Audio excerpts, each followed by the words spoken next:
Well, Coach, a rare Monday for you guys. How'd the guys look bounce back after that?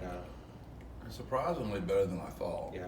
You know, we've been through two regional, rivalries, the way football's supposed to be played. Yeah. You know, I'm not trying to say we're recreating the old Southwest Conference, but it kind of has that feeling to it, and the kids know each other so well when you play Houston, so it brings the level up, and then they know each other so well playing Texas State. So I really thought we left so much on the field that we would. I tried to get them like we break down just in our warm up, just to start stretch. I just wanted to catch one kid, not break it down, because this week the culture pillars pound the fist, and I was fixing to not pound the fist, but I was going to give a pound the fist speech. Couldn't catch anybody. We always go +1 off the field. We jog off the field. Everything we do is supposed to be +1. I hadn't reminded them that lately. Intentionally, I didn't remind them today in the meeting because I was just hoping to catch somebody. I was going to give a pound the fist moment.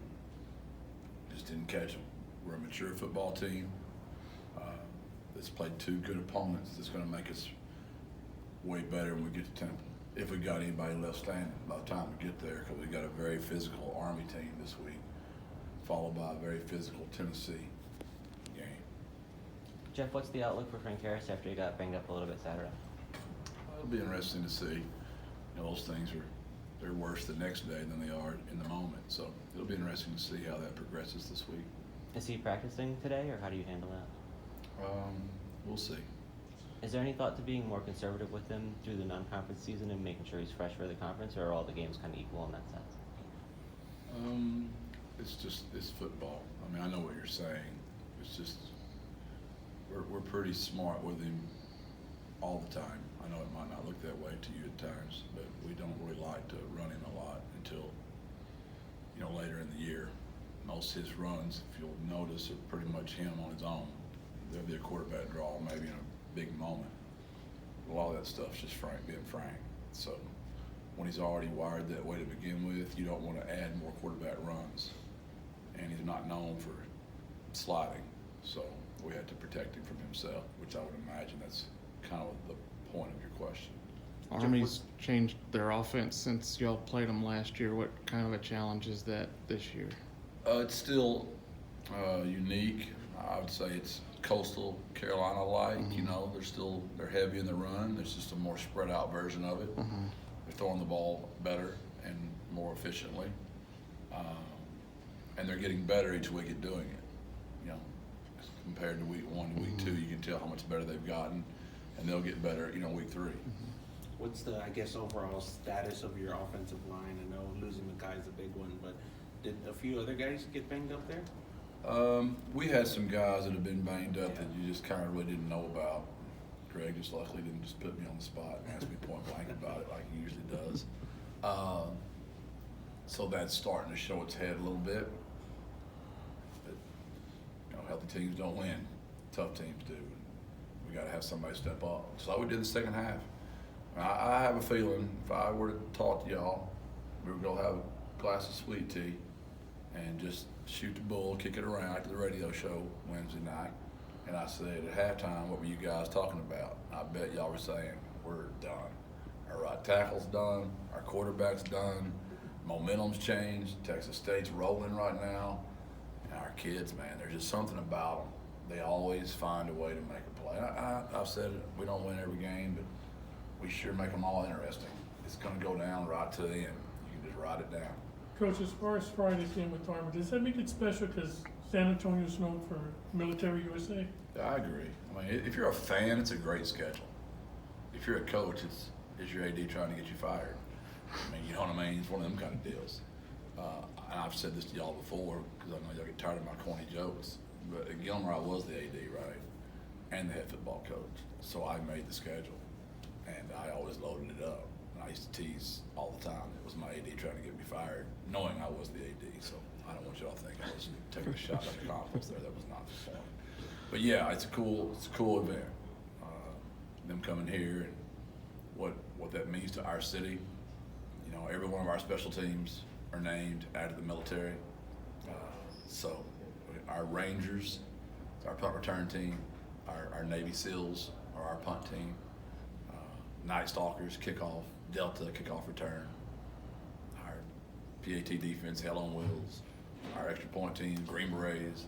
I mean, we try to pay as much tribute and honor to those men and women as possible for what they've done to our country, which ironically today, was 9/11, anniversary of that.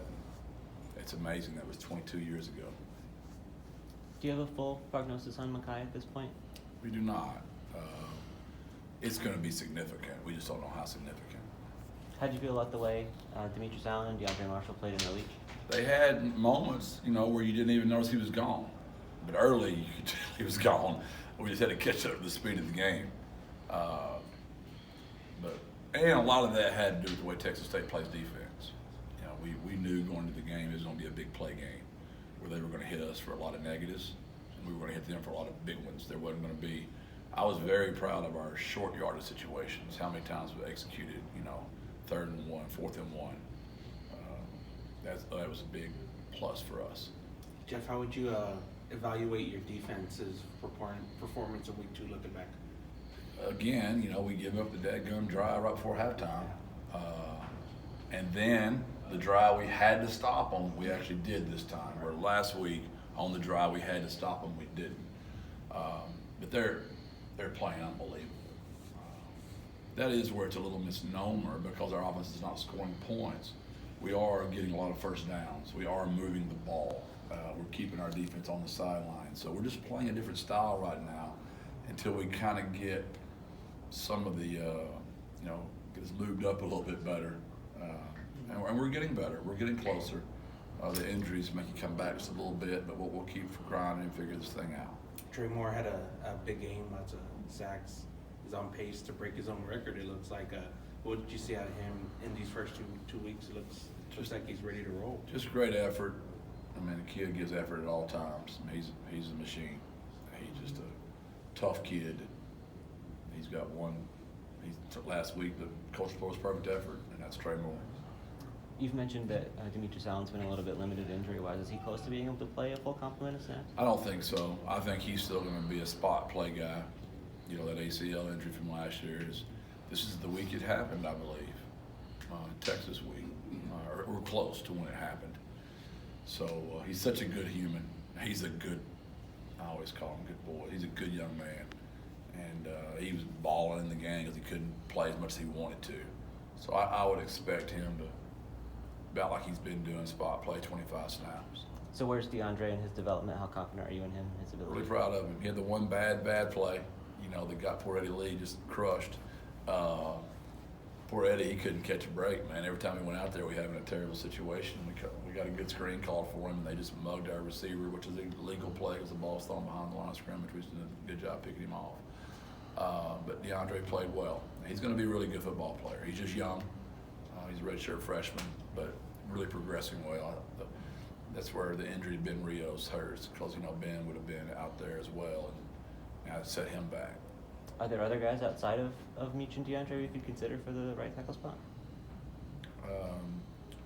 What you gonna be doing Friday night at 6? You'll be the first one to know.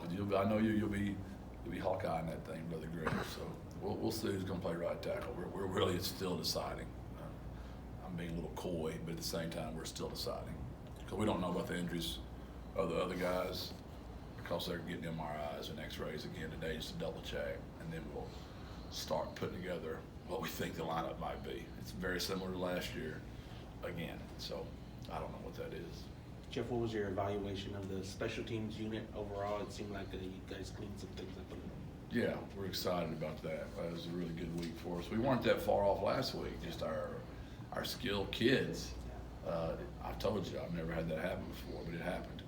But they all bounced back, and it does not surprise me. Those 2 field goals by Chase were big. Yeah. And he had one extra point that was tough, and he had to make a nice little play on that, which was perfect. His grandmother passed away last week, and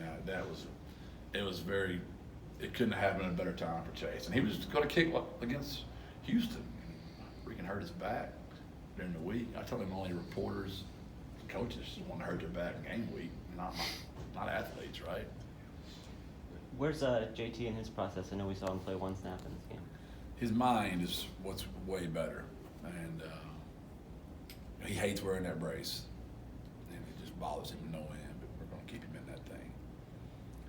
You know, I'd say it's a game time decision again. And I know you are thinking he's just bullcorning us, but he looked really good in pregame. And he looked good today at practice. Today is he got more reps today than he has been getting. So I don't know. I'm praying hard about that one. I want him to do what's right by that kid, but at the same time, I don't want to be holding him back if he's ready to go. You said he kind of got himself in there for the one snap. How did that sort of play out? Yeah, I imagine he went through Coach Price. It was probably a dual tandem there. I just looked up. Caused quite a ruckus in the old Traylor household.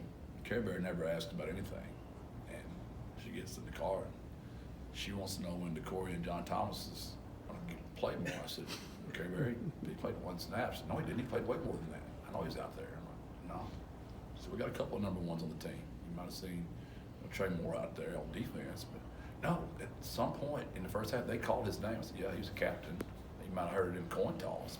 But, so then she got me doubting myself, right? I'm thinking, I wonder if Joe Price has like snuck him out there and I didn't know. So I called Joe Willie on the phone. I'm like, Joe Willie, speakerphone said, Care Bear and I knocked down drag out right now. She's saying John Thomas was out there in the first half. And Joe Willie's like, he only played one snap, Coach. I'm like, I thought that was the only play you snuck him out there on. I just wanted to make sure you weren't sneaking him out there more. So, yeah, Care Bear she'll never admit it, but she was wrong. So the Friday night game, is it, you have one less day to prepare, I guess? I hate them. One, I'm a Texas high school football coach, right? And two, they're not gonna come watch us play. I guarantee we don't have 49,000 there Friday night. They're gonna be watching Larry Hill at Smithson Valley. They're gonna be watching Cibolo, and they're gonna be watching who they should be. They're San Antonio teams, right? So they're gonna be watching Ron Ritterman. I mean, they're not gonna be coming to watch San Antonio Reagan. I don't blame them. They'll be watching us on their phone, and we'll be in the Alamo Dome with not as many fans as we had last week. Now, I hope there's 49,000 back there again, but we're not counting on it. Jeff, the overall evaluation of your offense so far this season, it looked like it's getting closer to where you want it to be? Yeah, I mean, I'm frustrated too. Y'all know me. I mean, I don't like playing the way we're playing. It's just the right way to play right now. So I'd give us maybe a C-. We've done enough to win 2 games, and because our defense is so good. Yeah. If we punt and kick the ball correctly in the first game, I still think we do enough in that one. We're very Baltimore Ravens-like right now, and y'all know me. I'd rather be like, what the Rams and the Chiefs were when they were hitting it in their day, or the Cowboys last night.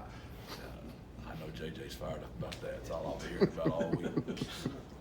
Who dat won though? Who dat? Yep. Jordan Traylor game will win. Anything else, man? That's it. Coach. Thank you.